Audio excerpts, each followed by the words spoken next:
Welcome to West Beach here to our online service. However you found your way here, it's great that you're with us. If you don't know me, my name is Mick and I'm one of the pastors here at West Beach.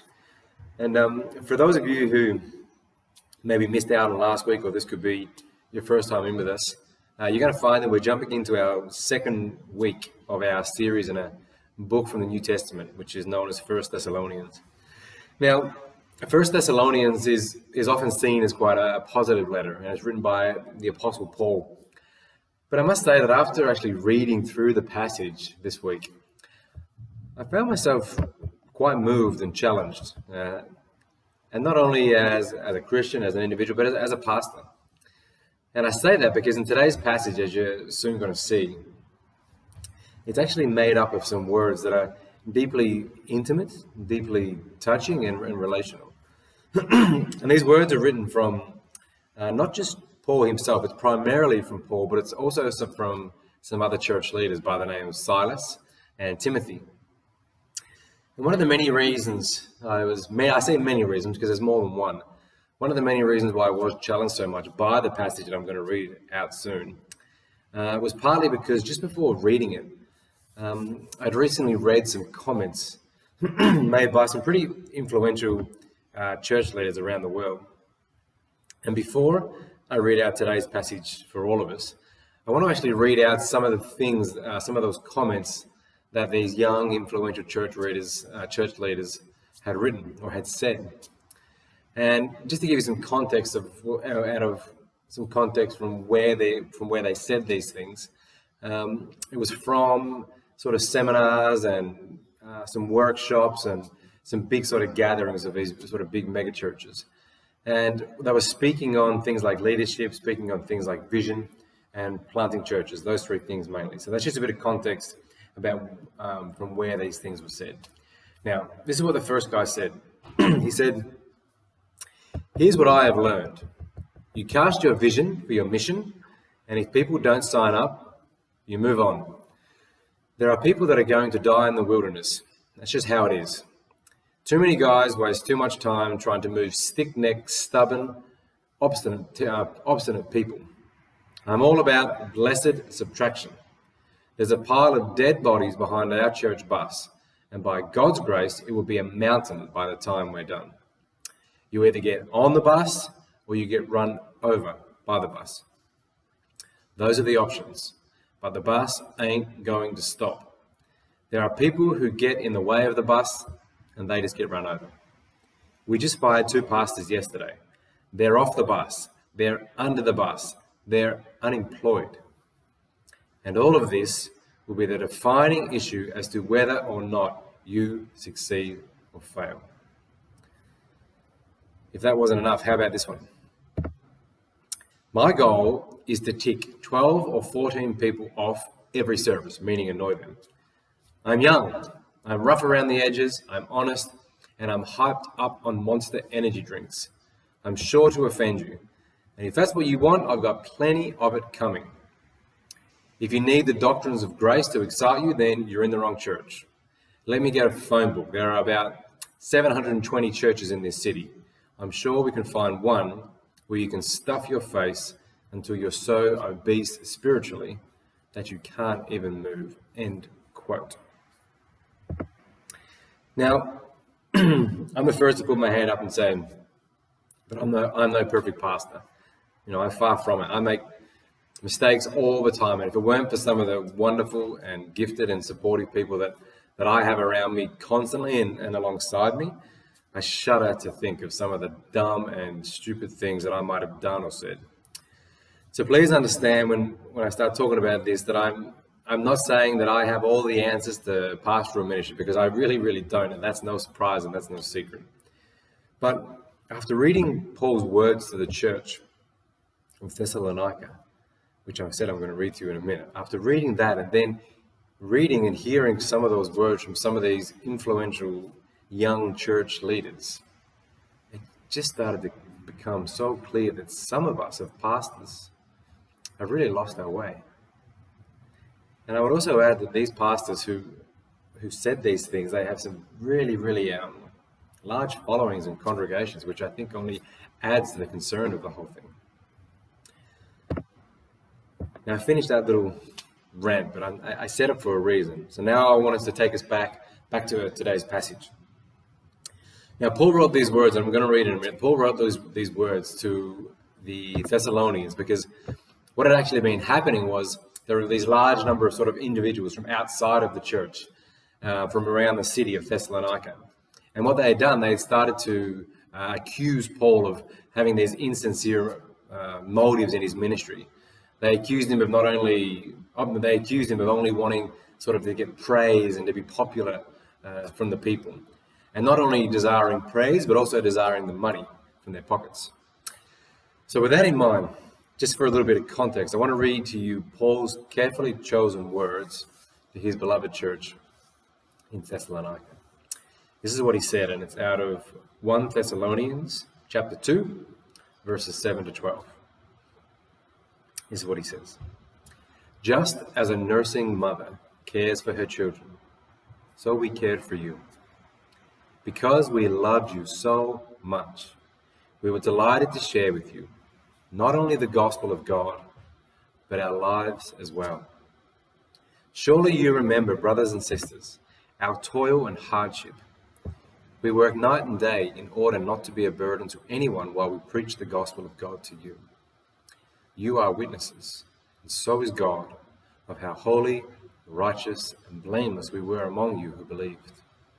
For you know that we dealt with each of you as a father deals with his own children, encouraging, comforting, and urging you to live lives worthy of God, who calls you into his kingdom and glory. Now, there are two things that I want to highlight about Paul's writings here today. And these two things, I believe, are both painfully absent in the words of those young, influential church leaders we heard from before. And I also believe that grasping these two things I'm going to talk about, I think if we can grasp these two things and understand them and embrace them, I think we will see that they play a significant role in the life of a healthy, humble, and Christ-centered community. Now, the first thing I want to bring up, is, I think it's a profound and a far too often overlooked characteristic of God. Now, you might have noticed, or you might not, that there was something similar between the opening and the closing verses of today's passage.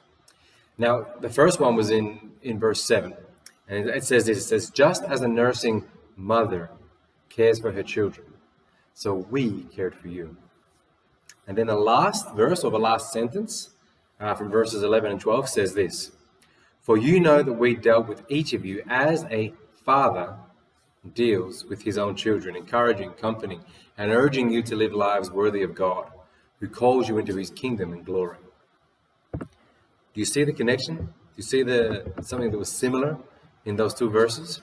Verse 7 speaks about a mother caring for her children, and then verses 11 and 12 talk about a father encouraging and comforting his children.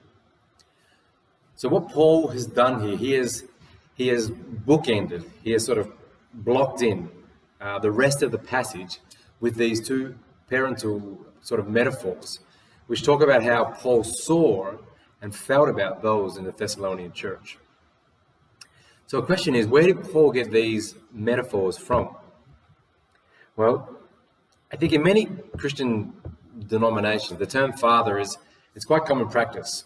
We a lot of people use it when referring to God, right? And if so, this is good. This is right to do, because Jesus himself refers to God as Father like some 150 times in the four Gospels. But something that Bible readers may not be so familiar with are the times when God is also identified as Mother in Scripture. And there's actually quite a few of them. In Psalm 90, the creating of the world, which was by God, is described as giving birth to the whole world. And the prophet Isaiah also describes God as a woman in labor, and also as a woman who nurses and comforts her children. And then Jesus in the Gospel of Matthew describes himself as a mother hen who longs to bring her children under her wings for care. and protection. Now, I know that this may be a challenging thought for some people, or it may also be quite a liberating and comforting thought for others, but maybe a more well-rounded understanding of how God actually relates to us, his children, does not solely focus on the father, nor does it solely focus on the mother either.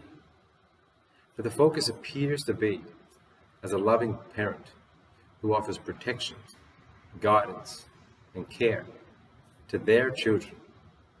And it seems that Paul was well aware of this as he described his love and affection for those in the church of Thessalonica. And the second thing I want to highlight from our passage today it's what lies between those two bookends of those parental metaphors I said before. And what lies in between there is something that gives us a glimpse of what a community of God could potentially, and I dare say should, look like, could look like maybe. Now, part of what Paul says here is a defense of the accusations that we mentioned before about, all these other people from around Thessalonica have been throwing out these accusations of Paul and the church. So what Paul does here is he actually defends himself in part of this bookended, the verses that have been bookended. He starts to defend himself by reminding the Thessalonian church not only of the righteous life that Paul had actually lived out in front of them, but also he reminds them of the hard work that he had done, not only as a ministry worker, but also in his own trade as a tent maker. He worked to support himself so that other people didn't have to support him while he was in Thessalonica. So he would be maybe making tents all day, and then he'd be going and preaching the gospel. He did this both, living out a righteous life and a really hard life. And he did this in front of him. So he just reminds them of that in some of those verses in between 7 and 11 and 12. But the verse I want to focus in on a little bit more, the verse that I think offers something so central and important to a healthy and God-honoring community, is in verse 8. And it is here that Paul writes this, and he's speaking on behalf of Silas and Timothy and himself. And we know this because the beginning of it starts with we. He's talking about them. And let me read to you what he writes here. Paul writes, "We cared so deeply," talking about the Thessalonians, "we cared so deeply that we were delighted to share with you not only the gospel of God, but our own lives as well. That is how beloved you have become to us." Now this verse, it always moved me. It really brings me back to what I would describe as sort of the basics and the roots of ministry, of faith, our relationship with God, and our relationship with each other. Paul, Silas, and Timothy were willing to not just be a church that they got together and shared some carefully selected maybe words and sermons and had a few Bible or theology classes. Maybe they said some prayers with some well-chosen phrases and blessings, and then they weren't willing to do all this and then just go home again. What Paul offered and what he gave was so much more than that. What lies at the core of Paul's words to the Thessalonians? At the core of this is relationship. Paul reminds the Thessalonians that they had received not one, but two priceless gifts from Paul and from his co-workers. The first gift was the beautiful gospel, the good and the saving news of Jesus Christ. But the second gift, which Paul and his co-workers gave, it was much harder to give, and it cost so much more. And that was the gift of their very own lives. They gave all of who they were. They gave their work, they gave their bodies, they gave their stories, they gave their life, they gave everything. And they gave this to the Thessalonians, and they said, why? Because of the way they loved them. Because of how they loved them. I was once told by one of my mentors that the greatest gift a pastor can give their congregation is for the congregation to know that they are loved by the pastor. And also that the greatest gift the congregation can give their pastor is for the pastor to know that they are loved too. I recently read a book which there was a pastor speaking, and he was quoted about talking about this rule he came up with, and it was a 10-10-80 rule. And what he's suggesting when he talks about a 10-10-80 rule is that 10% of people can be changed, moved, and transformed by information or by speech. And then another 10% of people, they won't be changed, no matter what is said or no matter what they hear. But 80% of people will be changed, they will be moved, and they will be transformed through relationships. Let us never underestimate the power of relationship. After all, relationship is the exact thing that God desires with us. It is a relationship with God and with others who are made in His image that transform people. As I was writing these things down and thinking about a lot of it, I actually thought to myself, I so wish I could have spoken to all of you about this face-to-face, like in my home or at the church, or but things aren't allowing that. But I had this deep urge to actually look at each and every one of you as I spoke about these things. And I say that because I didn't only just want to say it to you, but I would have asked you to actually just take a look around at all the other faces in the room with us. And I would have encouraged each one of us to ask the question of, have I really shared with them or with that person, not just the gospel, not just some comforting words, not just a prayer, but have I and am I actually sharing with these people and offering these so-called spiritual sisters and brothers my very own life? And how do we do that? It seems like such a big thing, right? To share each other's lives with each other. Where do we start? Well, let me suggest with baby steps, just with one step at a time. Send someone a text. Give someone a call.